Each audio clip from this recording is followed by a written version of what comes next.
Tuwing manonood tayo ng sine, naglalakihan ng muka't pangalan ng mga artista sa pinilakang tabing.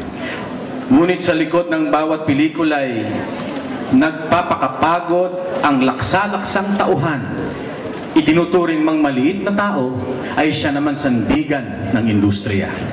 Now shooting. Maliliit na tao sa pelikula, reportage. Crew, utility, legman. Kung bibigyan siguro sila ng plakay, ganito ang ilalagay. Sa kanila, na mga walang-wala. Wala sa billing, at wala sa premiere nights.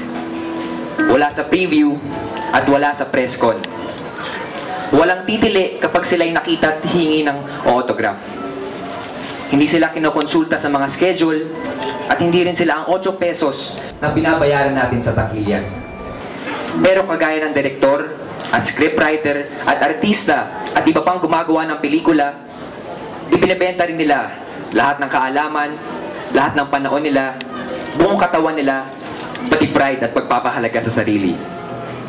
Pero ang pera ay umaagos sa producer at iba pang malalaking tao, samantalang sa kanila'y napakailap. Pinagtrabahuhan mo na at sinusuyo magdamag ay kung bakit napakailap. Uubusin ng pelikula ang pagod at puyat mo. Kakainin ang katawan mo, pero pag nagkasakit ka na, o naaksidente, o tumanda, nasaan ang pelikula?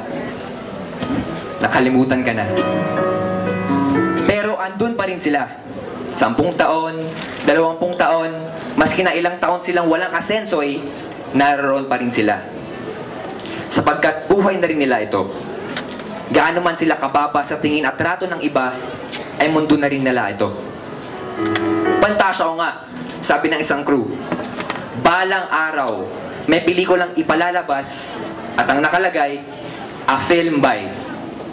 Saka, hindi ang pangalan ng direktor ang kadugtong, kundi mga pangalan na namin.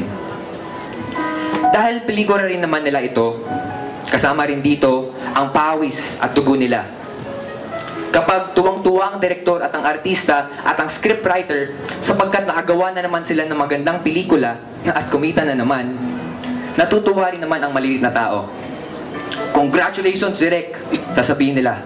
Congratulations, ho, sasabihin sa producer. At kapag ipinalabas na sa probinsya nila ang pelikula at kumita na naman, congratulations, sasabihin sa kanila ng mga kababayan. Maski na sa end credits lang nakalagay ang pangalan nila at madalas ay hindi tinatapos ng projectionist, masaya na rin sila.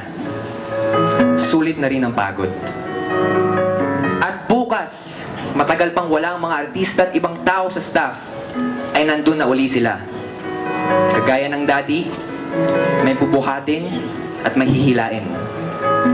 May tatanggalin at may papatungan. Walang katapusang pag-ikot ng paggawa ng pelikula.